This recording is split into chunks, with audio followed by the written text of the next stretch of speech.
어쩌다 예술은 해석. 안녕하세요. 어쩌다 예술을 해서 김태희 테이쌤입니다.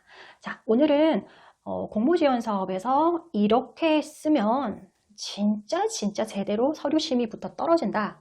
혹은 간혹 붙기는 하겠지만 심의위원들이 서류 심사를 할 때 매우 욕을 얻어들을 가능성이 높은 6가지 절대 해서는 안 될 실수에 대해서 말씀드릴게요. 자, 그 첫 번째는요, 맞춤법이 틀린다든지 혹은 폰트나 줄간경 뭐 이런 것들이 전혀 통일이 되지 않는 아주 개똥 같은 글쓰기가 있는 그런 페이퍼입니다. 이거는 아주 우리가 어릴 때 과제할 때부터 그리고 대학 때 레포트 낼 때부터 이건 아주 기본 아닐까요? 그런데 의외로 생각보다 정말 많은 지원서들의 맞춤법이 틀리는 것은 물론이고 폰트 사이즈, 폰트의 종류, 줄간경, 뭐 앞에 여백 이런 것들이 막 틀려서 엉망진창이 돼 있는 페이퍼를 보면은 여러 가지 생각이 들어요. 일단은 전문성이나 성의가 없지 않을까? 혹은 신경을 별로 안 썼구나. 크게 이 사람에게, 이 단체에게 중요하지 않은 공모인가 보다. 이런 인상을 줄 수 있는 거죠. 두 번째, 가장 많은 또 실수 중 하나가 문서 누락입니다. 자, 지원 사업 신청서뿐만 아니라 거기에 내라고 하는 게 굉장히 많아요. 그 예술교육사 증명서 혹은 뭐 어떤 경력 증명서, 뭐 졸업 증명서, 하여튼 내라는 게 굉장히 서류들이 항상 많죠. 내라면 좀 내세요. 정말 여러분. 제발 좀 내시면 좋은데, 요즘 점점 까다로워져서 예전에는 합격하고 나면 뭐 내세요 혹은 면접하러 오실 때 내세요라고도 좀 해주기도 하고 했는데 갈수록 최근 추세는 그 서류의 기본적인 요소, 그러니까 내라는 서류를 안 냈으면 아무리 내용이 좋아도 결격 사유가 돼서 심의 기피 대상으로 아예 떨어뜨리는 경우도 점점 많아지고 있답니다. 그리고 세 번째, 정말 읽기 싫은 페이퍼예요. 뭐냐면 너무 짧게 쓰는 거예요. 이게 다야? 한두 장 막 이래요. 이게 진짜 좀 애매한 게, 죄송하기도 하지만 애매한 게요. 물론 그걸 꼼꼼하게 다 읽어볼 시간은 없긴 해요. 특히 이제 막 서류가 막 60개, 100개 이렇게 들어왔을 때는 거기서 이렇게 뭐 세세하게 읽어볼 시간이 없기는 하지만, 그럼에도 불구하고 몇 줄 써서 내고, 그리고 막 빈칸이 이렇게 남아있는데, 뭐 기대 효과를 쓰세요 하는데 뭐 2줄 써서 내고, 이런 것들은, 좀 많은 생각을 하게 합니다. 우리 예술가, 예술교육자 여러분들에게 꼭 말씀드리고 싶은 게요. 예술이라고 해서 결코 쉽게, 혹은 결코 편하고, 결코 만만하게 접근하는 건 저는 굉장히 반대해요. 오히려 우리가 예술을 하기 때문에 더 당당하고, 오히려 더 멋있게 그리고 더 최선을 다해서 하는 게 맞다고 생각하거든요. 최대한 성실하게 내가 쓸 수 있는, 그리고 주어진 칸은 최대한 다 채워보려고 하는 노력은 꼭 필요하다는 거 말씀드리고 싶어요. 자, 네 번째. 앞서 말씀드린 것처럼 내용을 채우셔야 돼요. 그러니까 할 말이 없는데요. 그러니까 어떻게 하시느냐. 막 위키파이나 어디 뭐 블로그나 뭐 어디 읽은 책에서 막 갖다 붙여요. 자, 심의위원들이 알까요? 모를까요? 알아요. 눈치가 굉장히 빠를 뿐만 아니라 그 뒤에 이어지는 여러분의 글쓰기에 자기의 습관이 있거든요. 전혀 다른 거예요. 글의 어떤 내용이나 연결되는 거나 글 쓰는 어떤 형태가 완전히 다르고. 이런 부분들에 대해서는 자기의 얘기, 자기의 내용이 없이 왜 이렇게 남의 이야기 혹은 남의 문서를 갖다 붙였을까? 이런 부분에 대해서 오히려 감점의 요소가 될 수도 있다.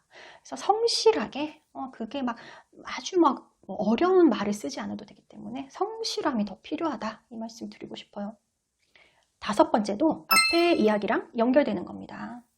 바로 내용을 또 채우려고 하니까 개요나 이 지원 사업에 대한 어떤 설명을 되게 길게 적는 거예요. 무슨 얘기냐면은 뭐 꿈의 오케스트라, 뭐 이런 강사 지원 사업 같은 것들 해서 페이퍼 심의 지원서를 받아보면은 꿈의 오케스트라가 무엇이고 몇 년도에 만들어졌고 뭐 A시스템에서 따와서 그 역사와 이거를 이만큼 쓰고, 그래서 자기가 어떻게 할 것이냐라는 내용에 자기 얘기는 한 3줄로 끝이 나요.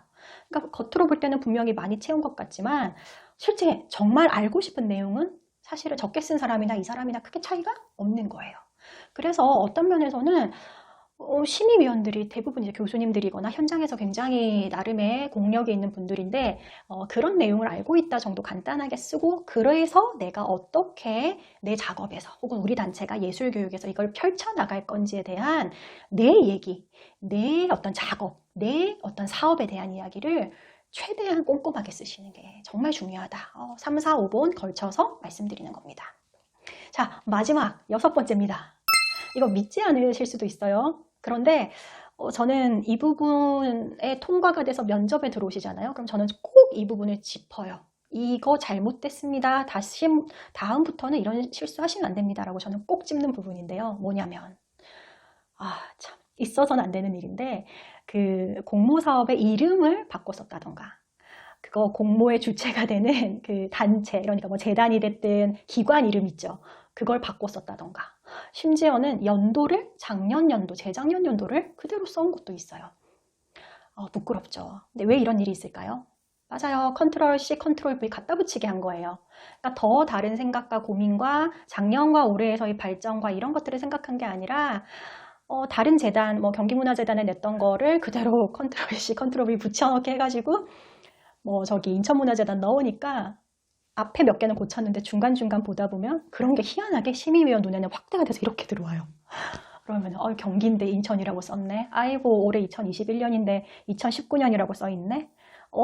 사업자 등록증의 설립 연도는 2019년인데 여기는 2013년도라고 썼네. 왜 그럴까? 의구심이 드는 거죠. 그리고 기관명을 틀려?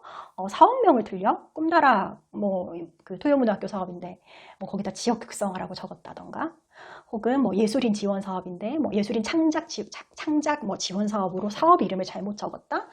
붙여넣기 했구나. 그냥 그렇게 생각을 하게 되는 겁니다. 여러분 이건요. 예술가가 그럴 수도 있지가 아니라고 저는 생각해요. 이건 굉장히 부끄러운 실수예요. 우리가 뭐 선정될 수도 있고 안 될 수도 있고 그리고 뭐 얼마 주지도 않으면서 또 그걸 가지고 우리의 이 예술을 그렇게 평가하는 건 아니지 않나? 라고 하지만 사실은 예술가가 기획서를 통해서 내 이야기를 풀어내는 건 정말 중요한 예술가의 역량이라고 저는 생각을 하거든요.